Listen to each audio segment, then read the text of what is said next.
want to talk about something here today in this last khutbah of this year's Ramadan. It's more important than Ramadan itself. And I say, wallahi wa billahi wa tallahi, the one who doesn't do this, he has no fast in Ramadan. And that is the importance of the salat. The man came into the masjid of the Nabi sallallahu alaihi wasallam and he prayed 2 rakat. And he prayed very quickly. And then after praying those 2 rakat, he came and he said, Assalamu alaikum ya Rasulullah. The Prophet said to him, sallallahu alaihi wasallam, wa alaikum salam wa rahmatullah. Irja' fasalli, fannaka lam tusalli. Go back and pray, because you didn't pray. The man went back the second time, he prayed very quickly. He came and said, Assalamu alaikum ya Rasulullah. He said, wa alaikum salam wa rahmatullah. Go back and pray, you didn't pray. He went back a 3rd time, he prayed very quickly. He came, Assalamu alaikum ya Rasulullah. He said, wa alaikum salam wa rahmatullah. Go back and pray, because you didn't pray. The man said, Ya Rasulullah, teach me, I don't know. And then the Nabi explained to him, if you want to make salah, make a good wudu. After making wudu, stand up and face the Qibla. Say Allahu Akbar. Read what's easy for you from the Quran. Say Allahu Akbar. Go into ruku' and take your time. And then come up and say Sami Allah liman hamida. And he went through the whole prayer. The point is, the man prayed. But according to the standard of the Nabi sallallahu alaihi wasallam, he didn't pray. How many people this is their condition? The very first thing Allah is going to ask you about, you, very first thing Yawm al-Qiyamah, when the person is standing there, Allah is going to ask him about his prayer. Anybody, everyone has to pray. The Muslim doesn't have an excuse. I don't have any water. The earth has been made a purifier. Make tayammum. The person says, but I'm not in the masjid. I'm not in the place of prayer. I'm in the university. Al-Islam says, you have to go and find a place to pray. Islam gave us a window of opportunity. If you can't pray right on time, you have to pray somewhere in between that time.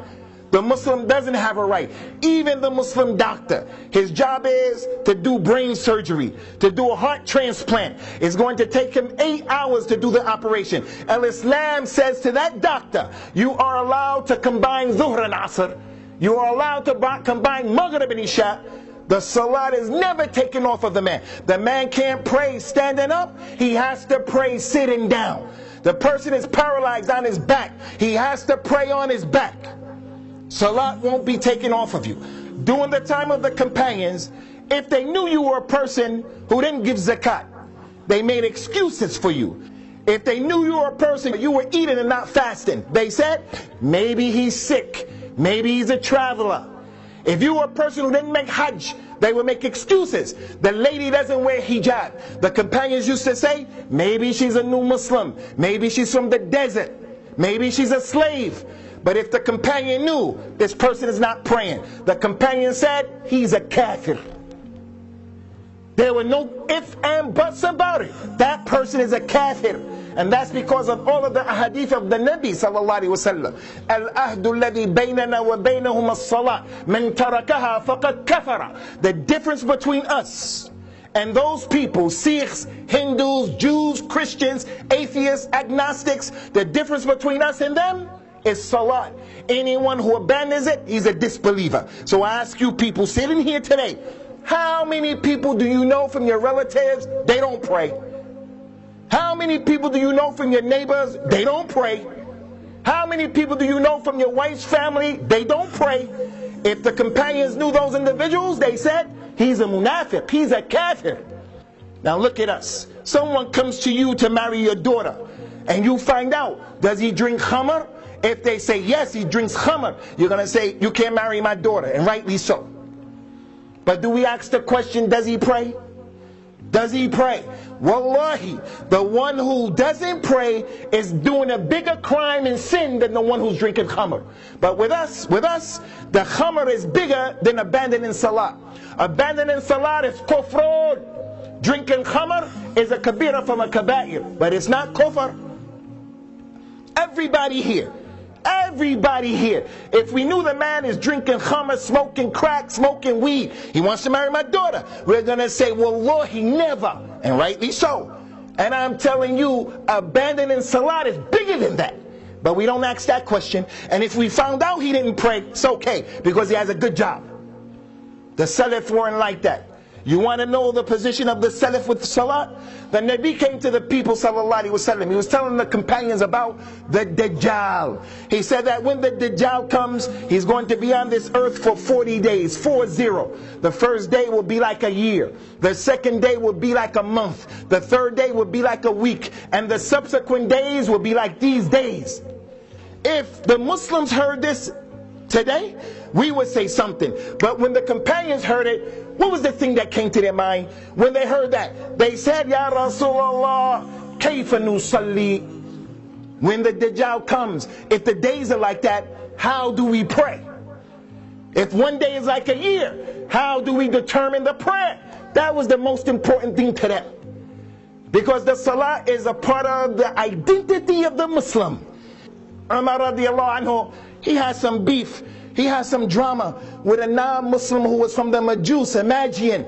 That man got upset. He said, I'm going to kill you. I'm going to kill him. So him, being a coward, he started to think, I'm going to assassinate the Amir al-Mu'mineen. But he didn't do it face to face in a duel like a man would do. You have a problem with someone? Be a man. Go tell him in his face. Don't be like a coward talking behind his back. Tell him in his face. He didn't want to meet Umar in his face. So what did he do? He poisoned the sword, he sharpened the knife, he poisoned the knife, he sharpened the knife, he poisoned the knife, he sharpened the knife. He said, yeah, they do a good job. He put another knife on the one, made it a double blade with poison and it was sharp. When Umar started praying, he waited till Umar prayed. Why didn't he come in front of his face in the street and say, okay, let's get busy? Because he knew when those companions started praying and they said Allahu Akbar, they meant that. The man came, he stabbed the Amir al-Mu'mineen and did the knife like that, ran down the line and started stabbing 14 other people. They all died. What happened? Umar radiallahu anhu said, the dog killed me. And Abdurrahman ibn Auf, who was in the front row, because the ulama of the companions used to pray behind the imam. The ulama, Abdurrahman ibn Auf, one of the 10 promised Jannah, he took some steps up and he completed the salah. They didn't stop praying. They took Umar home. They thought he was going to live. The 12 years of the Khilafah of Umar radiallahu anhu, his aqidah, his tawheed, his ibadah, his justice, his manliness, it made those people think this man is invincible. 12 years al-Islam spread. They thought he was going to live. If anybody could live, it's Umar. They gave him some milk. When he drank the milk, it came out of his intestines. They said, he's going to die. Don't let him lose consciousness, because if he loses consciousness, that's it. He started losing consciousness. They were trying to wake him up. He wouldn't wake up. He's about to die. Abdullah bin Abbas said, I know what to wake him up. Ibn Abbas said, Ya Amir al-Mu'mineen, it's time for Salat. Umar woke up. He said to the people, Wallahi, La iman al-iman la salata lahu. I swear by Allah, there's no iman for the one who doesn't pray. That man is dying, and he swore by no iman for the one who doesn't pray. Lastly, akhwani, you want to know the position of prayer in Islam? The Nabi was dying, sallallahu alaihi wasallam. When he was dying, he lost consciousness. The Nabi said to the people, as-salat, as-salat, wa ma malakat aymanukum. Take care of the prayer, and take care of your right-hand possessions. Your slaves, your children, your women, people under your supervision. He lost consciousness. A lot of time went by. He woke up again. He said to the people, as-salat, as-salat, wa ma malakat aymanukum. Second time, emphasis. He lost consciousness the third time. Ali, he asked the people, you want to know what the last words of the Nabi were? For you young brothers, what was the last words that came out of the mouth of the Nabi sallallahu alaihi wasallam? He woke up the third time. He said, as-salat, as-salat, wa ma malakat aymanukum. And then he died.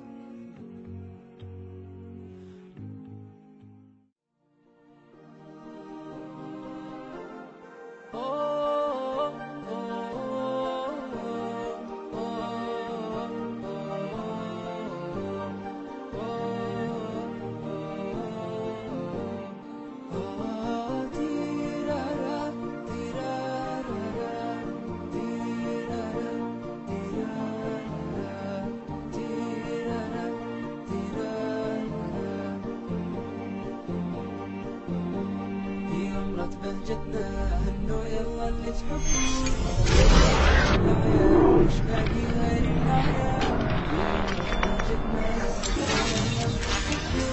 في حسن الأعياد مش باقي غير الأعياد والعيد شرف بالحب الله يحيي ما دمنا مع بعضنا دامت مساعي.